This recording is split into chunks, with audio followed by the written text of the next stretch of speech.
Good morning to those of you on the Pacific, and good afternoon to those of you on the Eastern Coast.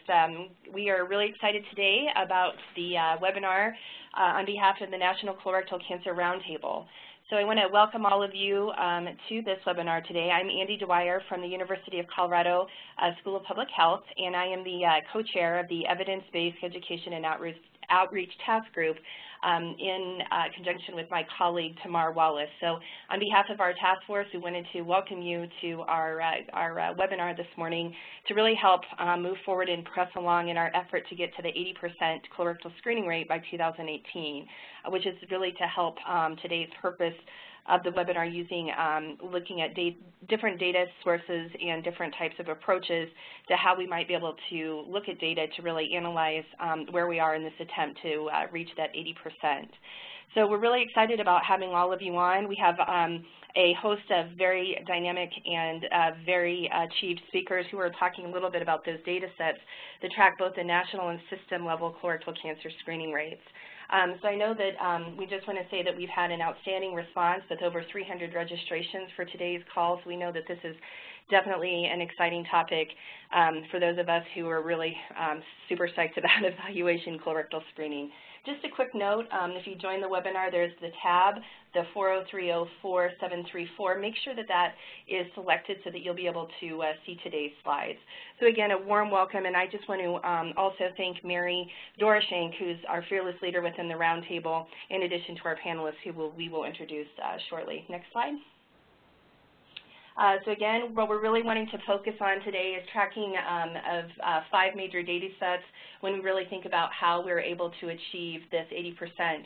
And these are some of the most beneficial tools as we think about the BRFSS, the enhanced HEDIS, as well as UDS and Medicare claims data, as well as thinking a little bit about how does that help for specific payer types, insurers, certain settings such as federally qualified health centers, and then of course with some of the patient-reported behavioral risk. This will really help us from a variety of angles think about this 80% and really help us analyze where we're at in this effort. So we're very excited to think about how we access this information in these specific measures, what do they measure, and thinking about the strengths and weakness of each, and maybe perhaps how each of those can be used in coordination to give a fuller sense of where we are within the 80% tracking within the state, local, as well as the national level. And I think what we're really hoping today, and that we've really spent some time thinking with our presenters, is how do we also think about not just accessing, how do we actually see real-life utilization in terms of being able to apply that data and making it make sense for our own work and the work that we do. So I'm very excited to work at the national level on this evidence-based co-chair position, but a lot of that is also to then feed what we're doing here in Colorado at the state and local level. And I just know that seeing these sort of presentations are really exceptionally exciting and that are very, very useful for all of us who are working at the state level and local level to really look at achievement of this increase in colorectal screening rates to prevent death. So we really want to take this time today to hear from all of our presenters. We have a very tight of agenda of about 5 folks who are going to be presenting the said evaluation and research domains and portals and all of the specific data that we spoke about. We'll have a limited time for Q&A, about 3 to 5 minutes today because of the number of speakers. We will encourage all of you to go ahead and use that chat feature that we can entertain those questions real time after all of the presenters are finished. We want to just also say that because of the short amount of time that we have for the Q&A session, Mary and team, we're all going to be spending a good amount of time going through those and thinking about getting some good email and some response out to all of you who've registered so that we can entertain all of the questions that come through despite the short time for the actual live Q&A. So with that, I'm going to go ahead and just say that we are going to be evaluating today's webinar. We're going to be sending a survey link post presentation and ask that you go ahead and have that available so that you can give us feedback, respond to us about how this went, and then also just letting you know that we are recording today's webinar. So we're going to replay the slides as well as the speakers voice in the audio for this portion as well. So this is one of the part of our webinar series on evaluation. Our next evaluation webinar will be on August 11th at 2:30 on evaluating social media. So I want to go ahead and then also say that we are going to go ahead and I'll go ahead and do a short presentation of each presenter, and then we're going to go ahead and have our first presenter, Dr. Janaba Joseph, who is from the CDC, who will be our first presenter. But before we pass off to Janaba, again, I mentioned that there are the 5 distinct speakers that we have to represent the specific data sets, and with that, Janaba Joseph is the Medical Director of the Colorectal Cancer Control Program at CDC, who's going to be talking about the Behavioral Risk Factor Surveillance Survey. Dr. Carrie Klobendi of the Office of Disease Prevention in the Office of the Director at NIH, he'll be talking about the National Health Interview Survey. Dr. Mary Barton, who's the Vice President of Performance Measures at NCQA, who will be talking about the Healthcare Effectiveness Data and Information Data Set, also known as HEDIS. And then Laura Makaroff, who is a physician who is a Senior Clinical Advisor in the Office of Quality Improvement at HRSA's Bureau of Healthcare Primary Care, who will talk about HRSA's Uniform Data Set Measure, also known as UDS. And then finally, we're having Matt Allison, who's from the American Cancer Society Health Systems branch, who is the manager who will be speaking about the use of Medicare claims data at the county level and how that's applied. So as you can see, we definitely have a diversified group. We're very excited about having each one of these people present. So we're going to go ahead and then we're going to go ahead and start with Dr. Janaba Joseph. And we'll go ahead and, as you can see, the presenters' names are listed here. So we'll go ahead and move over to Dr. Joseph to go ahead and get us started. Janaba? Yep. Thanks, Andy. All right, everyone, I'm going to talk to you very quickly about BRFSS today. Next slide. So just as an overview, BRFSS, or the Behavioral Risk Factor Surveillance System, or BRFSS, however you want to call it, was established in 1984. It's a cross-sectional telephone survey. It's actually a state-based survey, so it's actually conducted by state health departments. And its design, its sampling frame is actually to be based on the state. So it's conducted now in all 50 states, the DC, Puerto Rico, Virgin Islands, Guam, Samoa, and Palau. It does use landline and cellular telephones and a random digit dial. That's how they get their sample. And the CDC just provides technical and methodological assistance to the states in administrating this survey. It collects state data about U.S. residents regarding health-related risk behaviors, chronic health conditions, and use of preventive services. So there's a very long laundry list of topics that are covered, so everything about from sleep to healthcare access to oral health, tobacco, alcohol, seatbelt use, you name it, is on there. And then a bunch of demographic information, including insurance status. Next slide. So how often is data collected? Well, BRFSS is actually an ongoing survey, so data is actually collected on a continual basis over the course of the year. But it is technically an annual survey, but it does have different parts. So there are core questions, optional modules, and state-added questions. So the core questions are standardized questions that appear on every survey in every state and territory. They have fixed ones that appear every single year and rotating ones, which are the colorectal cancer questions. So those appear on alternating years. So the colorectal cancer questions appear on even years, 2012, 2014, et cetera. And then they have emerging questions, which they can add for quote-unquote late-breaking issues. They have optional modules. So these are usually for the off years for things that are on the rotating course. So for instance, the colorectal questions are on the 2012 core. But then they were off on the 2013. So states had the option to pick that up as an optional module in 2013. So you may see the colorectal questions appear in some states, but not in others in that year. And then there's state-added questions. So those do not appear on the BRFSS website. Those were, the states chose to add those questions to their survey. So you would have to go to that state to access data from those questions. Next slide. All right, so what is measured? So it only asks questions about FOBT, sigmoidoscopy, and colonoscopy. So basically it asks, have you ever had an FOBT? If yes, when was it?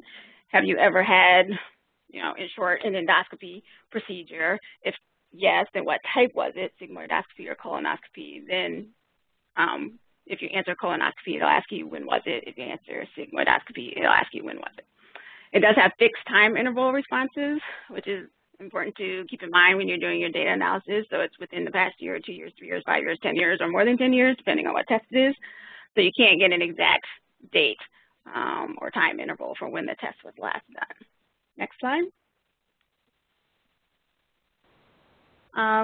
So we do have some tools to help you to do any data analysis you want to do. If you go to the BRFSS website and you look on the left hand of the screen there, it says Survey Data and Documentation, where it says Statistical Brief.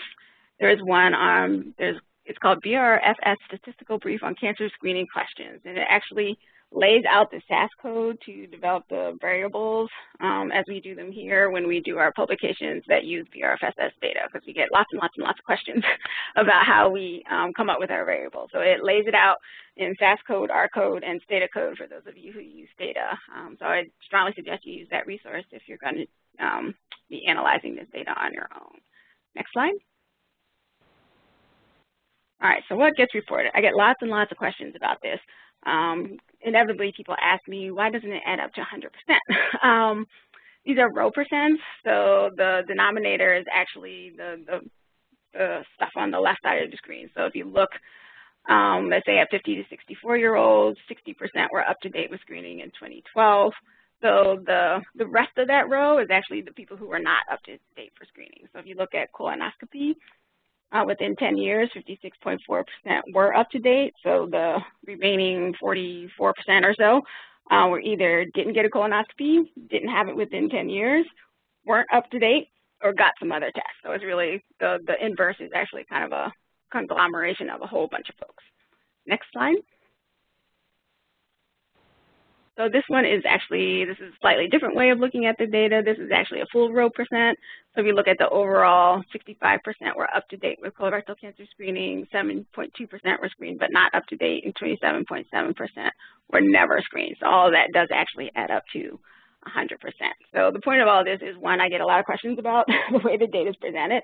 So if you use this data set, you do sort of need to understand how you're analyzing it and presenting it. Next slide. All right, so where do you find this stuff? You can just go to cdc.gov/BRFSS, or you can just Google BRFSS. If that's too much to remember, it'll pop up pretty much at the top of your search screen.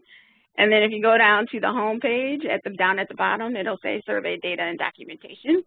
If you click on that, it will get you to your data. It also says BRFSS questionnaires. If you just want to see the questionnaire and you don't want the data, you can go there to find the questionnaire for whatever year you are looking for. Next slide.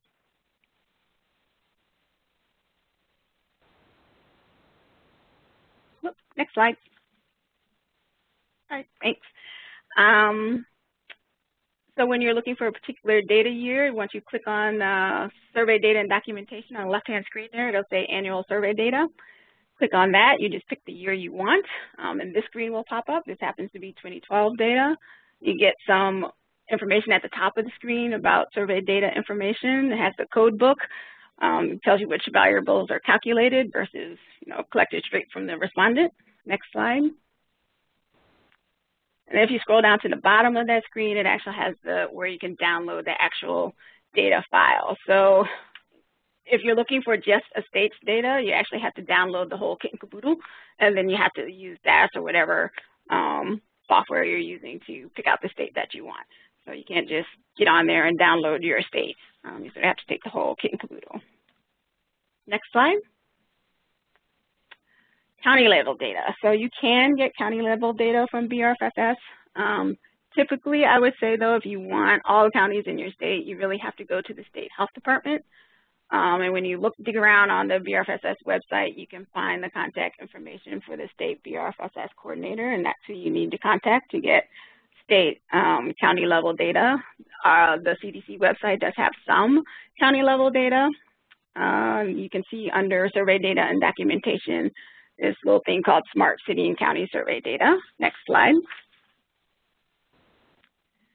So that data just includes what they call Metropolitan and Micropolitan statistical areas. So those are Metropolitan are groups of counties that contain at least one urbanized area of 50,000 people or more. And then the micro ones are between 10 and 50,000 people. So they have to have at least 500 completed responses to the survey to get included in this data set. So from a year-to-year basis, different counties may appear in this data set. So you sort of have to know what's in there, and then obviously it's not going to include all the counties in your state. But if you're in a major metropolitan area, this might be a good resource for you. Next slide.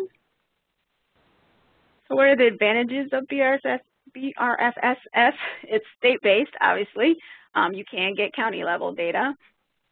It's a very large data set. It's got lots of other variables that you can do data analysis against. If you want to look at health insurance status and race and ethnicity and age and all those fun things, you can do that.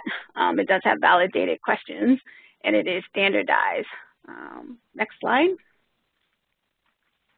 There are some disadvantages, though. It does tend to overestimate screening prevalence, partially because it can't differentiate between screening and diagnostic or follow-up tests. The other part of the question is, part of the problem is the way the questions are asked. So because it asks, have you had an FOBT, yes, no, and when was it? And then it also asks the same person, have you ever had an endoscopy, whether it's a endoscopy or colonoscopy? They can also answer yes to that question. So you can get people who are up to date with 2 or 3 tests even. So when you do the percentage of the population that is up to date, all those folks get counted more than once. So it's kind of like double dipping, so to speak. So that does tend to overestimate the screening prevalence. It is also self-reported data, which obviously has its drawbacks, especially on a telephone survey. It does only cover limited tests, so if you're interested in CT colonography or other tests, obviously you're not going to be finding out about it here. And there was a change in weighting methodology starting in 2011, so you can't analyze trends across the change. So it's what we call a hard reset. So any trend analysis has to start with 2012. So obviously now we only have 2 data points. So 2014 data should be coming out shortly. Data is usually finished collecting at the end of the year, and data usually comes out in July or August of the following year. So I'm expecting to see the 2014 data set any minute now. Next slide.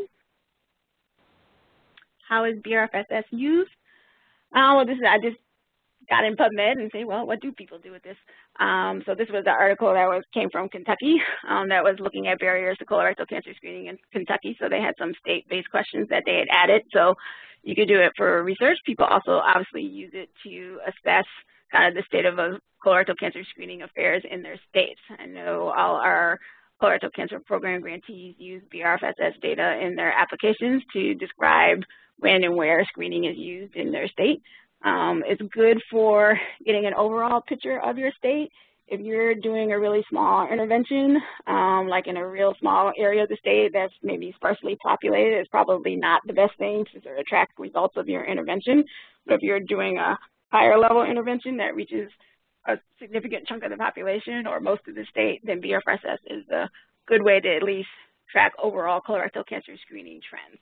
It's not great for attribution, which is, attributing any changes in your screening rates specifically to your intervention, because obviously it's measuring people who are outside your intervention. But it is good for contribution if you can reach a large enough population. Next slide. And I think that does it for me, so I'll turn it back over to Andy. Very good. Thank you, Janab. I think that was excellent. And I think that Becky Thompson, as I was scrolling through attendees today, is on from Kentucky. So I love to see that applicability of what states are doing that. So congratulations to that sort of work. And I think, Janab, awesome. One of the things I just want to mention is that when we were, as Carrie and Dr. Klubundi is getting her slides together, is that one of the things for the overall 2018 80% campaign is that we actually did discuss at length, which sort of national tool would be helpful. And I think that with the BRFSS data and then the expansion throughout the country, as well as looking at different levels as Janaba talked about, the state and local level, that felt like one of our overarching tools and instruments, that it will probably be the primary for us really assessing where we are in this crusade to get to that 80%. So we really love to see this sort of discussion, the example. Thank you so much. And I do want to just say, with Dr. Klabunda getting ready to present her detail as well, is that we also just talked a bit about how do these instruments really work together, and talking a little bit about how specifically the National Health Interview Survey might be also a really good check and balance for the BRFSS data that's coming out as we do this, reach or look at where we are in this 80% goal. So we're really excited to have Dr. Carrie Klabundi talk a little bit about their survey and the work that's happening in terms of the National Health Interview Survey. So Dr. Klabundi, are you ready to go? I am ready to go. I do need to just say I had some technical issues on my side here. So I believe that Dion Christopher is advancing the slides. I am not looking at my screen. I have hard copy, so I am going to just have to trust that we're advancing along on the correct slides that I'm talking about. So I am now on slide 2, which says about the National Health Interview Survey, or NHIS. Got it. Okay, great. Okay, so this is a large, nationally representative survey. It is considered the principal source of information on the health of the population of the United States. It's conducted by the National Center for Health Statistics every year, and it has been conducted on an annual basis since 1957. So it's one of the big established sample surveys that NCHS has supported for a number of years. The data are actually collected through in-person interviews, and this is one of the contrasts with the BRFSS. Has a very large sample size. The interviews in any year are conducted among 75,000 to 100,000 individuals age 18 and older. And this is a nationally representative sample of households, and these individuals are interviewed from those households. The interviews are done by trained interviewers from the U.S. Census Bureau. The interview takes about an hour to conduct, so it's very comprehensive. And the types of questions that are asked on the NHIS have to do with the respondent's health status, their health care access, and their health care utilization. The NIH questionnaire actually has 2 main parts to it. So there is a core, a core set of questions which stays the same from year to year, and then there are supplemental questions that change from year to year depending on current issues and sponsors. So what's important to know about the NHIS is that the cancer control supplement is the source of data on colorectal cancer screening. So I'm now on slide 3, NHIS cancer control supplements. So the supplements have been sponsored by the National Cancer Institute of NIH since 1987, and since 2000, NCI and the CDC's Division of Cancer Prevention and Control have collaborated to co-sponsor the cancer control supplements. So the supplements are used to collect nationally representative information on cancer screening as well as a range of other prevention behaviors. So there's a lot on tobacco use, on diet and physical activity, some specific topics on genetic counseling for inherited cancer risk. There is a full supplement that is fielded every 5 years, and it's of adults. It will go to approximately 35,000 adults in any supplement year. And I should just mention that the approximation on the sample size, a lot of it just depends on funding to NCHS, as well as the funding that NCI and CDC, DCPC are able to put into this. There are interim supplements. They're a little bit smaller. So a full supplement takes about 20 minutes of interview time. The interim supplements are fielded at the midpoint of the 5-year interval, mainly to monitor cancer screening as well as any new or emerging cancer control issues. A good example of this is the HPV vaccine. And colorectal cancer screening data have been collected in 2000, 2003, 2005, 8, 2010, and 2013 through these supplements. And there is a supplement that is currently in the field in 2015, and I'll talk a little bit more about when those data will be coming out. In terms of the colorectal cancer screening data, I'm now on slide 4. The major colorectal cancer screening modalities are covered. So there's FOBT, and there are questions to differentiate between home-based versus office-based FOBT testing, sigmoidoscopy, colonoscopy, and then there is a set of questions about CT colonography. These were asked for the first time in 2010, and they are being asked in 2015. For each of the modalities, you do have the ability to determine whether the respondent ever had the test, when they had their most recent one, and there are you can really get to a pretty good level of specificity on when they had the most recent test. The main reason for having the test. So this question does ask, was this done as part of a routine exam, which would get at screening, or because of a specific problem. So you do have some ability, although self-report, to differentiate between screening versus diagnostic. And for respondents who aren't up to date with screening, there are some questions to ask whether the individual has gotten a recommendation from a doctor or other health professional to be tested, and if yes, which screening tests were recommended. I'm now on slide 5, NHIS covariates available for colorectal cancer screening analyses.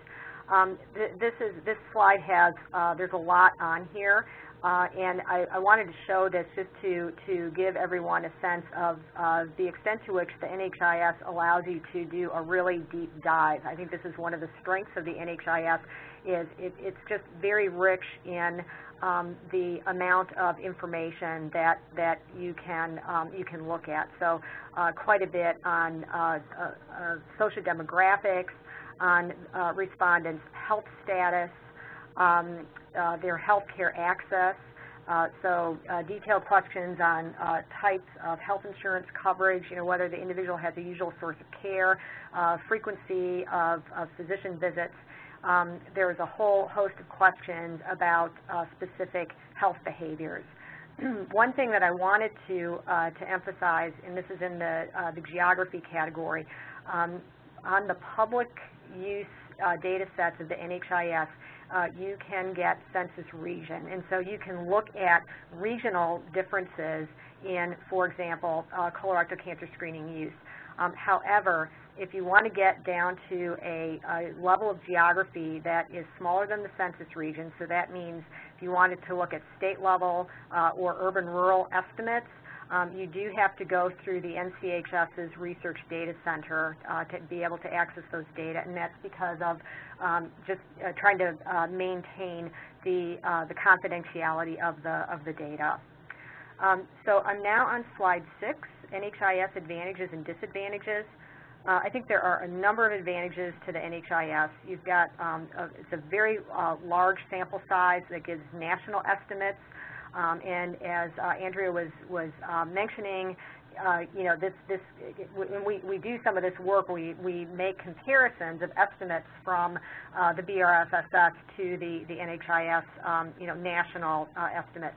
The survey does have what's considered a high response rate for this type of survey. It's generally over 60%. The questions on colorectal cancer screening are detailed. As I mentioned, you have this very rich set of covariates for being able to look at factors associated with colorectal cancer screening use or non-use. you can look at trends over time. That's another strength of the NHIS. This is the designated data source for healthy people monitoring, especially for cancer screening. The items are cognitively tested, and there's a lot of analysis that's done of these data, lots of publications. The survey data sets are publicly available, which means that they are free, and there's extensive documentation. I think the main disadvantages to mention is working with the NHIS public use data sets does require some programming ability. So it's not that you can just, go into this and just click on colorectal cancer screening. I mean, you have to, the end user has to define variables. And so it does, require some programming background, or you should be working with a programmer to be able to do this. And the second disadvantage is access to data at geographic units smaller than the census region does require applying to the National Center for Health Statistics and actually working with their research data center. It depends on what the project is, but they may charge a fee for use because it's their staff and programmer time to support what would be considered a special project. But I can say I have personal experience in working with staff at the NCHS Research Data Center, and I've had a very good experience with that. So I'm now on slide 9, my last slide, and I have listed here what I consider to be some useful websites. So the NHIS homepage, this lists the questionnaires, the data sets, related documentation. There is just a huge amount of information available on the NHIS on this particular website. I've also listed the web address for the NCHS Research Data Center for anyone who might be interested in how to obtain access to some of the restricted data. There is information about the NHIS cancer control supplements on the National Cancer Institute website that I've listed here. And then lastly, I just wanted to quickly mention there's a state-based survey that's been patterned on the NHIS, and it's not the only one, but it's probably the most well-known. The California Health Interview Survey, they have available something that they call Ask CHIS, which is an online query function. So you can actually go in if you're trying to get like sample size estimates. You can do some quick searches on that to be able to look at some, for example, cancer screening variables. So I think that's a pretty nice tool. So anyway, that is my overview of the NHIS. Thank you.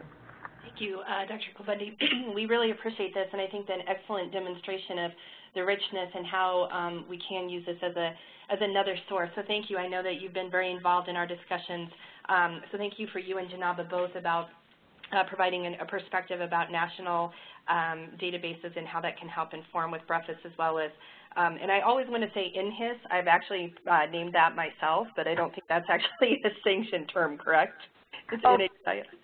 People use both. I mean, I'm the group that I've been in at NIH. We've always called it the NHIS, but I have heard other people say NHIS. Okay, good. So we will just, I thought I coined that term, but it looks like I'm not original, but definitely hear some fun things out in the field. So thank you. We're going to actually now punt to Dr. Mary Burton, who's going to be talking a little bit about the HEDIS, so the Healthcare Effectiveness Data and Information Set. Specifically talking about, focusing in on a specific group where we're really excited to go now a little more focal to even talk about how that could even expand the breadth of where we know about screening. So Dr. Burton, are you set to go? I am. All right, right on. So you're on. Thank you. Terrific. If you could advance to the next slide, please. Thank you. So thanks to the American Cancer Society for putting this together and inviting me to talk to you all about the National Committee for Quality Assurance. National Committee for Quality Assurance is a non-governmental private non-for-profit organization. It's 25 years old this year. The business of NCQA as a nonprofit is improving the quality of healthcare in this country, and the way that we have gone about that is through accrediting healthcare insurance plans, and as part of that accreditation, holding health insurance plans accountable for the quality of care provided to their members, and we do that via the transparent reporting of performance measures that we specify for the plans. The measures in the HEDIS data set cover most insured patients in the United States. There are 171 million patients reflected in the HEDIS data set. It's 54% of the U.S. population. They're all insured, but that's going to change. That proportion is going to change enormously over the next 5 years, as exchange plans are also required to be accredited by the federal legislation. And so we expect to have an even broader look at the population. The measures in the HEDIS data set include a whole set of quality measures relevant to young people and old people, mostly related to ambulatory care rather than hospital care, but there are a set of prevention measures, including a colorectal cancer screening measure. Next slide, please. So here is the specification. So now imagine if you're a health insurer, you are not like a patient who's trying to remember when the last time they had something. Presumably, you have the data about their claims and utilization, or perhaps in some cases you have access to the medical records where their clinicians should have noted their history. And so that's really the basis of the HEDIS measure, and one way in which it differs from the measures or approaches that the BRFSS and the NHIS encompass. So the denominator for this measure are adults that are aged 50 to 75 who are continuously enrolled for 2 years, and that gives me an opportunity to say again, this is instead of looking at the population from the point of view of people responsible for their own care, which is one way to look at it, and clearly that's the way NHIS and BRFSS look at it. This is looking at it kind of from a 90-degree angle. We're saying who's responsible for that person's care, who's accountable. And if it's their health insurance plan that should be seeing to it that they get the required services, then let's hold them responsible. So it's not it's just a different approach from the two that you've just heard about. And so one of the ways that accountability works is that the health plan knows who's on its rolls. They know exactly who has been, had the insurance coverage. And so this requirement looks at their population, toss out people who have just enrolled recently, and then look at receipt of the same 3 tests that are in the NHIS, FOBT, flexible sigmoidoscopy, and colonoscopy, and in those time frames that are listed there on the slide, 2 years for FOBT, 5 years for flex sig, and 10 years for colonoscopy. And, to the best of their ability, health plans have been, tracking this, and I'm going to actually show you a slide to show you a little slice of performance on this measure.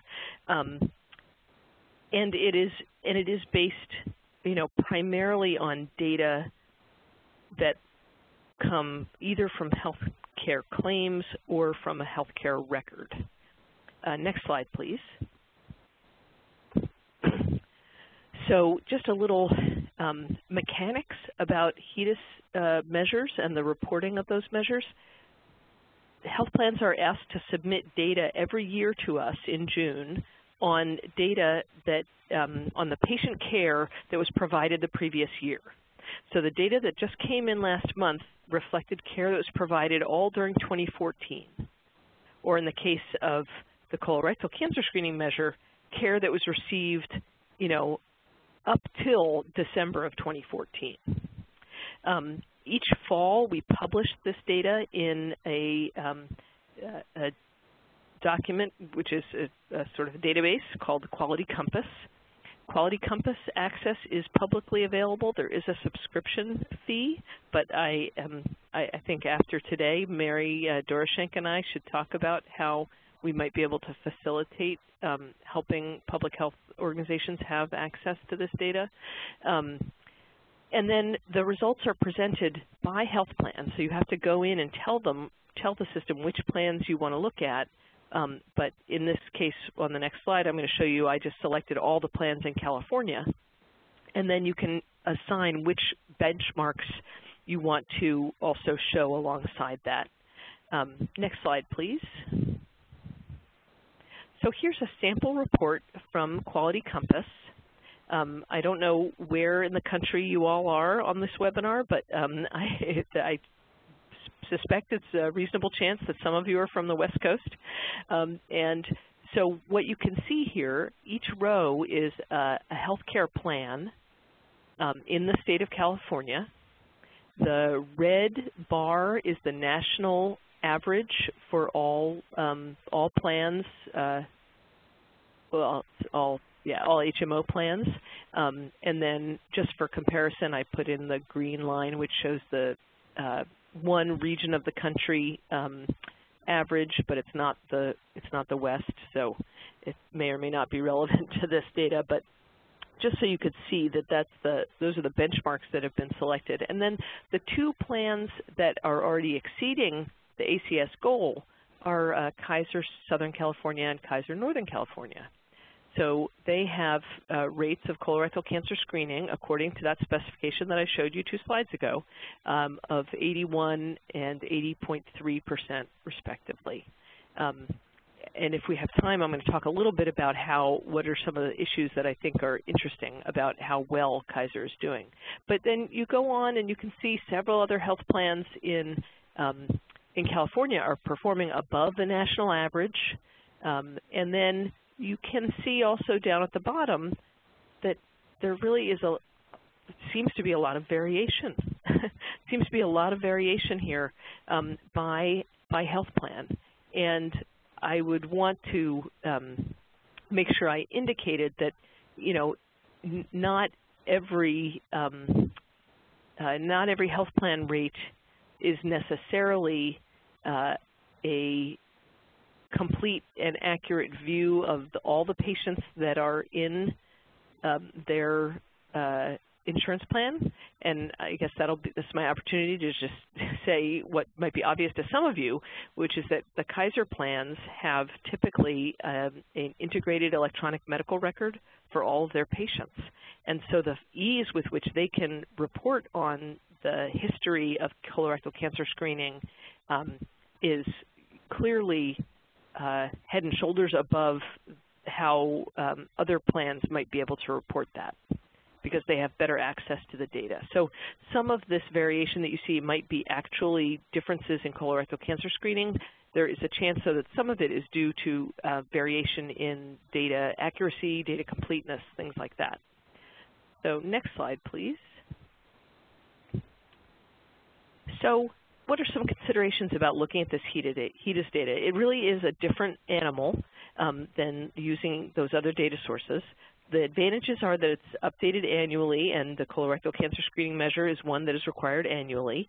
There is a chance that because of looking at claims and medical records, you might have you might just have a different estimate than what patients recall on a survey. And the thing that was the research idea that came to me while I was listening to Januba's presentation was that if the BRFSS has insurance data on there, you could actually cross-tabulate the regional BRFSS colorectal rate among insured patients with that region's HEDIS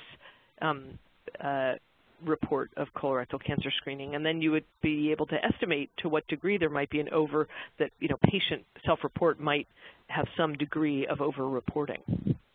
Anyway, that's just a tossed-out research idea that somebody can pick up if they'd like. The disadvantages, of course, when you, as I said, looking at some of these poor-performing plans, you don't know if if it's really poor screening results, or maybe there's just gross under-ascertainment, that they're not finding all of the relevant information and medical history that they would need to be able to report it accurately.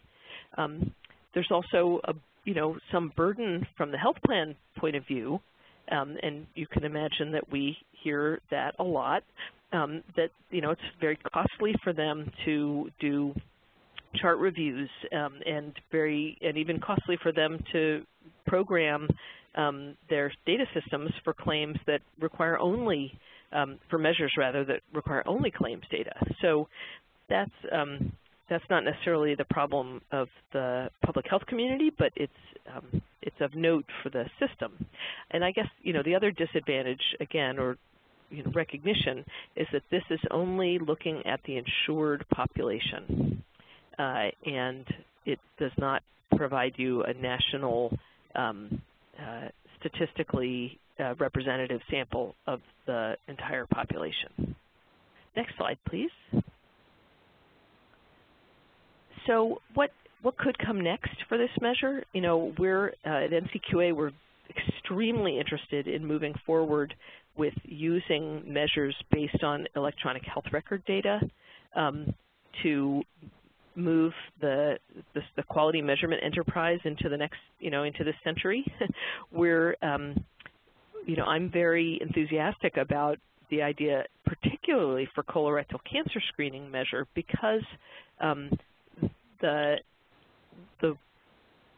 the use of standardized fields in electronic health records systems can enable a more accurate assessment for each patient, to not have to remember again next year, when was their last test, if their doctor can reliably find it in a place in their medical record. And also improve the capacity for a third party like NCQA to measure the quality of healthcare on the basis of something that's a little more subtle or detailed than just claims data. Next slide, please. So I've provided here just the website, the URL for NCQA, and then in particular the URL for the Quality Compass site, and that's really all I've got to say. So I don't think there's another slide, is there? No. So thanks very much. I appreciate this opportunity. Very good. Thank you, Dr. Martin. I can't thank you enough for all of your contributions. And I think the 2 points about the growing Medicaid population and being rates amongst that broader, as we're looking at the expansion, as well as the possibility of the NCCRT partnering with those of you who have this sort of data sets that are typically fee for service. How might we find partnerships to help disseminate to our members, or something that we really are hoping to explore. So thank you so much for your time. We're going to go ahead and then now, I know we have about 14 minutes left, and between Dr. Makaroff as well as Matt Allison, we want to definitely hear from our presenters. It means we probably won't have a lot of time, any time actually, for Q&A today. So just a big reminder that if you have questions, please enter those in. We will be entertaining those and getting something back out to all of you, just because we know this is such an exciting topic. So Dr. Makaroff, are you set to go? I'm all set. Thanks so much. Great, and thanks so much for inviting us to be a part of this webinar today. I'm just glad to be here to share with you about the Health Center program and our Uniform Data System, or UDS, and the colorectal cancer screening measure that we collect. As Andy mentioned, I'm a family physician, and I'm a senior clinical advisor in the Health Center program at HRSA. So we've been working closely with NCCRT and supporting our health centers in their efforts to improve CRC screening. I'm going to go through these fairly quickly, mostly though we might have maybe a minute or two for questions, but certainly feel free to type in the Q&A chat box for any questions around the presentation. So before we can move on to the next slide, Dion. Before we really dive into thinking about the UDS data and what we collect in that related to colorectal cancer screening, I just thought it would be helpful to give sort of a general background of where we're coming from with the health centers. So this is like real baseline background information. So the Health Center program exists to fulfill this mission, which is to improve the health of the nation's underserved communities by ensuring access to comprehensive, culturally competent, quality primary health care services. And then we'll move on to the next slide. And in order to achieve this mission, we've identified these 4 major goals. And this matters when we think about data because this is really where we're coming from and why we collect the data that we collect. So our 4 priorities or key strategies at this time are these 4 things. 1, increasing access. So that largely comes through new access points and continued funding for existing access points as well as expanded services funding. We're also focused on modernizing the safety net infrastructure and delivery system, things like PCMH transformation and recognition, HIT adoption and implementation, use of data fits into that. And then, of course, improving our health outcomes for patients, and we'll talk a little bit about that with our colorectal cancer screening measure. And then, of course, promoting a performance-driven and innovative organizational culture, both for our health centers as they think about what are they doing to be innovative and use data for improvement, and then also what are we doing internally in the Bureau to help support our grantees. So next slide, please. So this is just, again, some background to think about the health center program nationally and sort of where we're coming from. This is all data that comes from our uniform data system. So today, nearly around 1,200, 1,202, I think up to 1,300 this last year, health centers operate about 9,200 service delivery sites that provided care to more than 21.7 million patients in every U.S. state, D.C., Puerto Rico, the U.S. Virgin Islands, and the Pacific Basin in 2013. And then we also support health center program lookalikes, which are health centers that look like HRSA-funded health centers but don't necessarily receive grant funds. And they report UDS data to us also. And another million patients were served by our lookalike health centers in 2013. The next slide. So this network of health centers really has created one of the largest safety net systems of primary and preventive care in the country. And this map just shows sort of where our health centers are located. These are health center sites, and then our lookalike sites also are mixed in here. So you can see the distribution of where our health centers are really kind of goes with where the population is, with more on the coast and then fewer in the Midwest and Central America, central part of the United States America. And as I mentioned, health centers serve a variety of underserved and vulnerable populations. 62% of patients served by health centers are members of ethnic and minority groups. 73% are at or below 100% of the federal poverty guidelines. 35% are uninsured, and 32% are children. Some health centers also receive some special funding to address needs of special populations like homeless individuals, migrant seasonal farm workers, and individuals living in public housing. I also just mentioned that health centers are community-based organizations, patient-directed. Their board, each health center is required to have a board of directors made up of 50% patients or more, and they receive grant funds from HRSA. So we help support their operations, but we're not necessarily, we don't own them, like what the good point that Dr. Barton was making around Kaiser. So that helps sort of frame kind of the UDS. So next slide. So now let's just shift and talk more specifically about our data and what is the Uniform Data System, or the UDS. So the UDS is a standardized set of data that's reported by our health centers, and health centers is defined in this way. So all grantees that fit into the Section 330 of the Public Health Service Act, health center lookalikes, and then some urban Indian health programs also report the UDS. And the next slide. So why is UDS important and what do we use it for? So we use the data to ensure compliance with our legislative and regulatory requirements. We use the data to report program achievements, and we also use the data to monitor performance and identify needs of technical assistance or additional resources that our health centers need.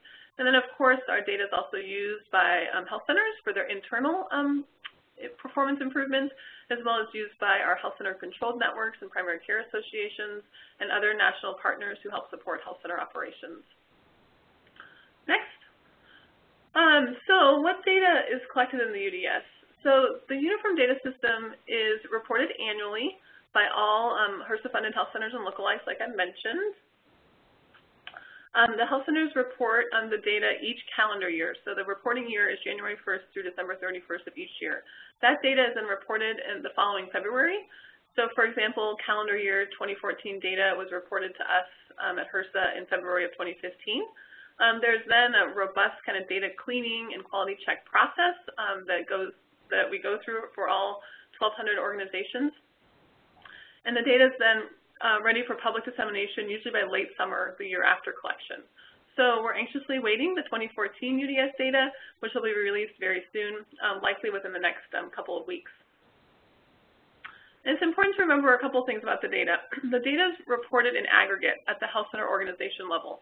So like I mentioned, there's around 1,200 organizations across the country with 9,000 service delivery sites. The data that we see is all reported in aggregate at the organization level. And this data is also a little bit different than the BRFSS data and the NHIS data, more similar to HEDIS in some ways, but it's actual patient record data. So this is data that health centers are collecting in their patient charts. Most health centers, like 96, 97% of health centers have an electronic record, so the data is coming from those sources. And so the UDS contains 12 tables, and you see the list here on the right. And those are all sort of the general categories of information that we're collecting. So everything from kind of demographic information about the health center, the patients served, diagnoses and services, financial information and other revenue-related information, and then our quality of care indicators, which we'll talk about next. So next slide, please. Like I mentioned, the UDS contains a measure set of clinical quality measures.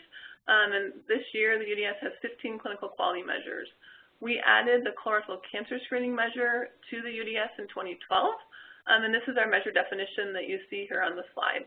So the definition is the percentage of patients aged 50 to 75 who had appropriate screening for colorectal cancer. And you see the numerator and denominator spelled out here. This is similar and based on the NQF endorsed version of the measure, which is also the measure that's part of CMS Meaningful Use. Of course, measure alignment and reducing reporting burden is a big priority for us and for our grantees.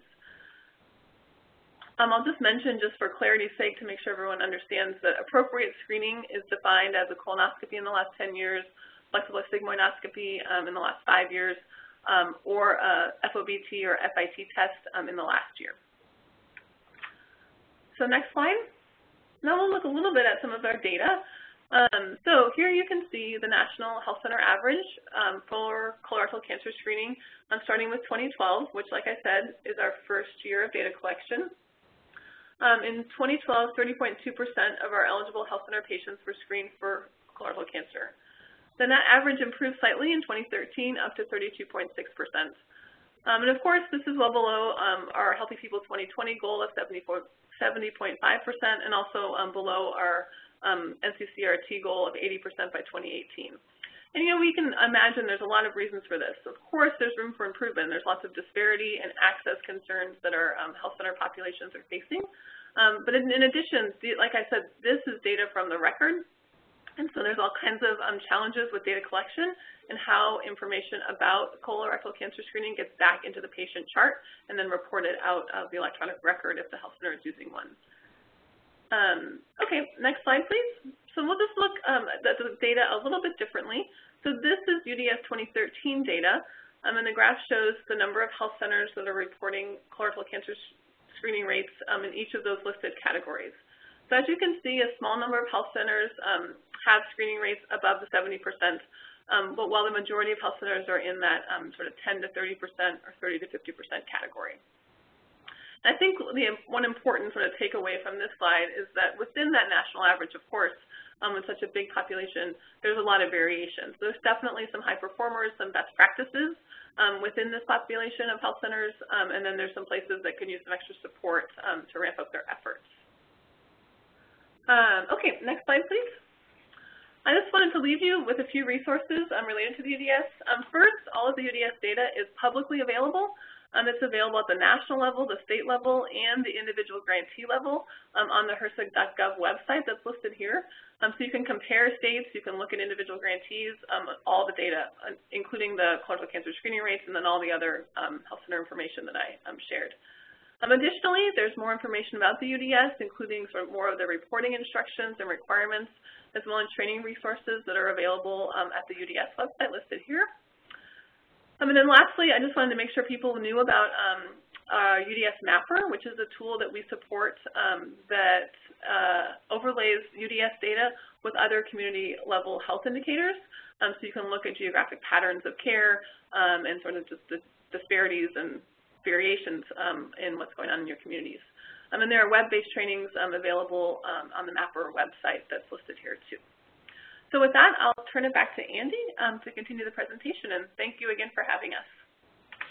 Laura, thank you so much. I think that it's really amazing actually to see the overlay with all of those other types of health conditions and what's happening in specific communities. This is awesome. So I know that we are actually really jutting up against 12 o'clock, but we have decided that because we actually have so many fantastic comments and people are really loving the information, that we're going to go ahead and just ask Matt that he continues his full presentation, and we will even try to make some time for question and answer. We want to just say that for anyone who has to go at the top of the hour, please make sure and type any of your questions. These slides will be available in a couple of days on the NCCRT website. You'll be getting information if you registered about how to access all of those. So with that, though, I would like to then actually move to Matt Allison from ACS to talk to us a little bit about the Medicare piece. So, Matt, are you ready to go? Yeah, I'm here. I hope everybody appreciate it if anybody can stay on, and if not, I'm sure the folks that listen to the recording will hopefully find some of this information useful. So let's go on to the next slide. So I'm going to talk about using Medicare claims data to evaluate CRC. So just kind of an overview of what this data set is. Obviously, if we're looking at Medicare as a claims data set, we're really talking mainly about people who are over the age of 65. The data set does include some people who are under the age of 65, but typically we're talking about dual eligible folks that have disabilities and may be on Medicare and Medicaid simultaneously. We're looking at about a 6 to 8 month lag from real-time data. That's for claims processing and timely filing. So, you know, it is now the end of July. We're really kind of wrapping up the 2014 data about now. I typically am able to get this once a quarter as that data kind of comes out from CMS. And what's I think somewhat unique, and we've heard the great things from other speakers. We hear about HEDIS, and it has a lot of similarities with this. But what's nice really about the full Medicare data set, we are talking about 2 billion data points when we look at a quarterly set of data. But it gives us the ability to break down screening by test, by race, by ethnicity, even down to the zip code level, county, and then in some ways even to the provider level. There's a couple different ways that you can get to this. One, you can go through ResDAC, which is a part of the University of Wisconsin. It is the CMS's contractor that actually manages the publicly available data sets, the research identifiable data set. They can go through a lot of the more details with them. If you are going to get data from them, it does cost money, but you know, in the scheme of it, it is, I think, relatively inexpensive for what you get out of it. The other option is to talk to a QIO or the Quality Improvement Organization for your state. The QIOs get access to this data on a frequent basis, on a quarterly basis, and they have that kind of free of charge as part of their core contract work with CMS. That's really kind of the place that I would start. That is where I get it for Alabama, and is where I actually used to work before I came on here at ACS. You can get customized reports if you don't want to dig through that 2 billion different data points on the full Medicare Part B data file. ResDAC can create customized things for you for your specific research needs. Again, they're going to be the folks to talk to more specifically about that. And last thing that I will say that in the next slide, I'm going to go over some of the issues, but keep in mind that the CMS is going to use this information to really kind of gauge provider incentive payments and reimbursement. So there are some issues with it, but it is kind of one of the big kind of pushes for that value-based purchasing CMS initiatives. Okay, next slide, please. So a few of the problems that you have, well, obviously, first and foremost, it's really only, it's about 95% 65 and older age group. So obviously with colon cancer, it doesn't only captures about half of our population. Patient attribution can be an issue. So how do you figure out what patient gets tied to which physician or which health system? There's not necessarily a perfect way to do that. There are a couple ways that, hey, if you saw the patient once, then they're kind of your patient. They're going to get counted in the denominator. Obviously, that has its flaws. There are other options like who saw the patient a majority of the time. But there are some different methodologies that you can use. The one that I think has the most prevalence is using the attributing the patient to someone who saw them the most over a given year. And then lastly, really kind of the bigger issue, I think, when we look at Medicare as a data set, is if they had a screening done before they were a Medicare patient, then Medicare obviously doesn't have a record of it.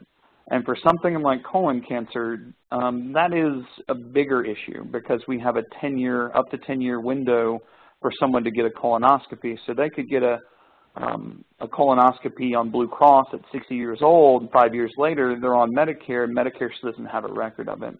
So there are some potential issues with some under-reporting of that information. But again, as long as you're keeping those items in mind, it's pretty valuable. So let's go on to the next slide. So let's talk real quick about how you get it. So again, talk to your state QIO. You follow that link to AQUA, and it has a list of all the QIOs for the entire country. You can get the report specifications. Those are actually uploaded now to NCCRT. And we're also working on a more of a narrative piece of the report specifications that will include all of the CPT codes from everything from FOBT to CT colonography to colonoscopies and flex sigs and so on. And then lastly, if you need something more specific, you can contact ResDAC. They do the research identifiable data sets that can get something more specific to your area or your locale that you want to track specifically, and if you can't get it from your state QIO. Again, ResDAC's going to charge you something. The QIOs typically can give that to you for free. So that's kind of nice. So next slide. So this is just kind of an example of how I've used that in previous work and how we used it in Alabama to really track at a very specific level, looking at things at the county level and then breaking that down by test type. We use this to really evaluate some of our work that with our CDC grant that Alabama received, plus it also let us use community health advisors and some of these other community-based interventions to try to target work at specific areas. Let's go to the next slide. But sometimes getting to the county level wasn't quite enough for us. When we looked at, say, the most populated county in Alabama, Jefferson County, when I looked at it, it's towards the top end of screening rates, but when we analyzed things down to the zip code level, we found that within that one county there were definitely kind of pockets where we had really severe screening issues. So getting down to the zip code level and then aggregating it by race and ethnicity became something really helpful for us to direct where we wanted to do things like promotion and advertising to where we need to do community outreach and some other specific evidence-based intervention. So next slide, please.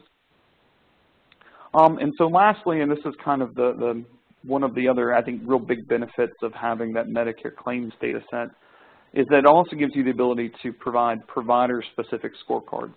So this is an example where we took the doctor, and they're going to be the red line, and compared them to the group that we were intervening with and their practice, and then compared them to the state. What was really powerful about this is, well, first, every doctor before they see this thinks that they're doing a great job, and then sometimes the ones that, like this example, when they see it, they were like, okay, well, there's issues with the data. And again, Medicare's isn't the end-all, be-all from a data standpoint, but everybody's getting evaluated in the same way. Patient compliance is generally going to be very similar across the large spectrum of healthcare. But what this really allowed us to do is when I compared a doctor to his peers, especially those within his own practice, it became an incredibly powerful tool to driving quality improvement and really changing their behaviors. No one wants to be the one that is screening at 40% when the rest of my colleagues are screening at 50 or 60%. So this was a really kind of an important tool that we were able to get out of that data set to really help drive the quality improvement process, and really changing provider behavior. So next slide. And then the last thing that I will kind of use, which is also nice, this is actually a breakdown of that same zip code level data broken down across the whole state of Alabama to kind of let us know where we see the biggest areas of heavy screening and then the areas where we see the largest gaps. This let us do some planning, especially from a larger statewide advertising and promotion standpoint, to really figure out where we want to target kind of activities around the state. And next slide. And so that's kind of the general overview of the Medicare claims data set. If anybody has any issues or you want to talk about that more specifically, I'm always happy to discuss it. So you can give me a call or type in the chat box. And that's it for me. Awesome, Matt. Thank you. I know that when Mary and several of us had a discussion with you around the Medicare data, we were just actually completely salivating at the idea of the work that you're doing and the data that's coming out, and just thought it was definitely prudent to have you on this this webinar with the data sets and the work you're doing. So awesome. What we're going to go ahead and do is we've gotten about 5 or 6 calls, or I think I sound like I'm running a radio show right now. I apologize. We actually have a couple different questions that are coming through on the chat that we're going to go ahead and have all the presenters go ahead and open up their lines. And we'll go ahead and, I know there's a couple of questions about BRFSS, and so we'll go ahead and Janaba, I think, you know, have a couple questions coming to you, and then I think there might be some things around the HEDIS data as well as information about HRSA, FQA, so it's kind of a couple, and then one broad question about urban Indian health clinics. So I'm going to make sure and send these for our presenters, so we're looking at all of these. But Janaba, just the first one, will the BRFSS change start to ask about fit testing in the next coming years? So I have to say it's really hard to ask someone to differentiate between a fit test they got and a GLIAC-based FOBT, because it's highly unlikely they will know the difference. So you have to remember you're asking the patient or the person who got the test, who may or may not know anything about these tests. So it's really difficult on a telephone survey to ask that sort of question. That's the sort of thing that's better differentiated by claims-based data, where you can separate, you know, a fit from FOBT. Okay, very good. Let's see. In the HEDIS data questions, are the questions of the receipt of FIT or FOBT, FlexSig, and colonoscopy designed as individual questions and reported individual measures, or are they under one heading of CRC screening? To Mary.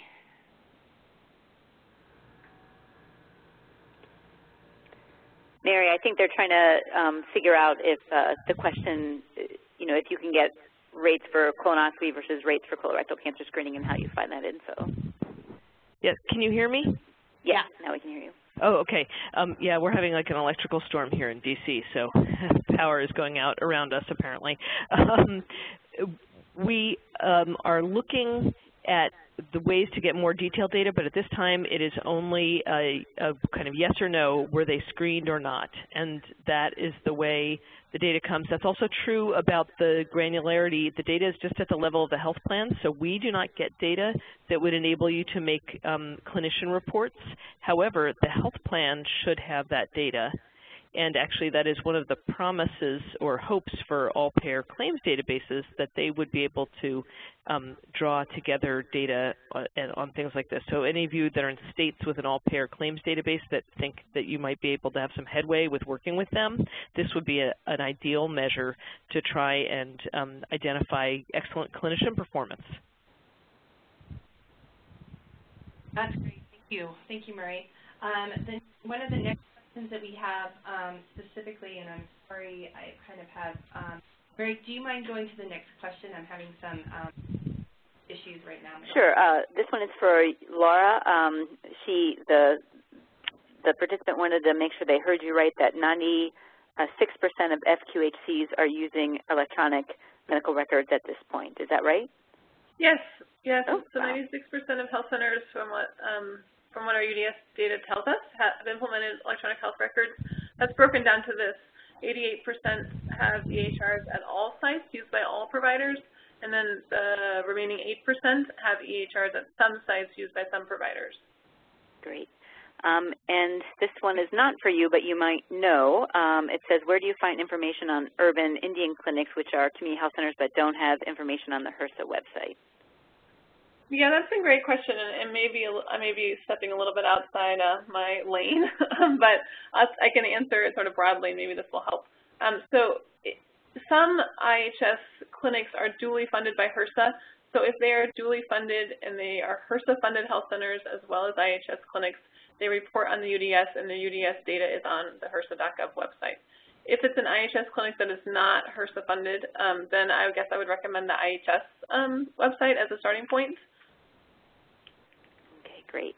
And the last question, I'm not sure any of us know the answer to, but will colorectal cancer screening ever be a quality measure for Medicaid?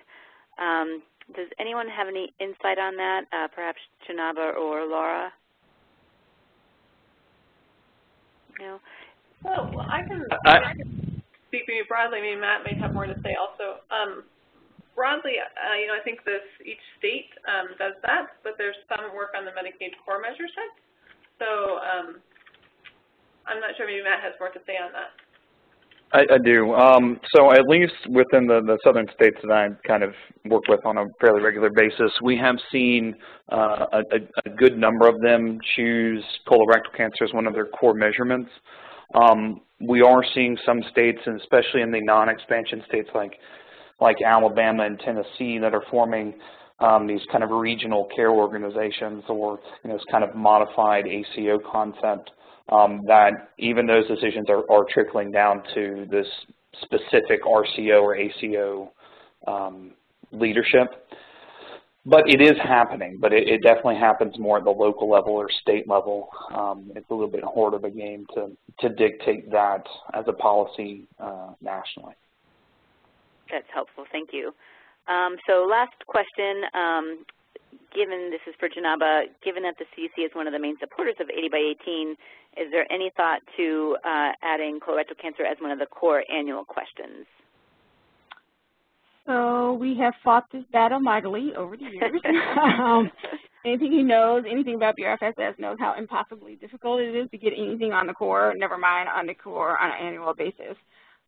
Because basically every single state BRFSS coordinator has to agree to it. One, and two, it's inordinately expensive to do that. So it would have to be beyond compelling in order for that to occur. So the better option is actually for states to support the optional module on in-between years or the odd years. But obviously you would have to get your state BRFSS coordinator to agree to that as well. Well, Andy, I think that's all we have for questions. Just amazing job, and thank you to all the speakers, and thank you, Andy, for keeping this moving and keeping this lively. As we close out, just a reminder that we are going to have another webinar on evaluation on August 11th at 2:30 Eastern, and that will be about evaluating social media. We will be sending around both the slides and the replay, and in fact, if you registered as of yesterday afternoon, you already got a copy of the slides in your inbox. And then finally, we will be sending out an evaluation link evaluating this webinar, and we do take that feedback very seriously, so ask that you take a moment and just let us know how we did and what we can improve. And Andy, I will give you the last word. Oh, thank you. Yeah, on behalf of the Roundtable, the Evidence-Based and Outreach Task Group, we really appreciate it, and it's awesome to see that we almost have nearly still 150 people on the line. So I'm sure that several of us would probably love to sit and talk about this all afternoon. So huge thanks to all of our presenters. Really love doing this, and we've had a lot of fun with this idea of evaluation for this campaign, and then even for our work, again, at the state, local, and national level. So thank you again. Have a great afternoon, everybody. Thank you, Mary and NCCRT, for the opportunity. And I think Dion from ACS as well, just want to say thank you for so thanks so much.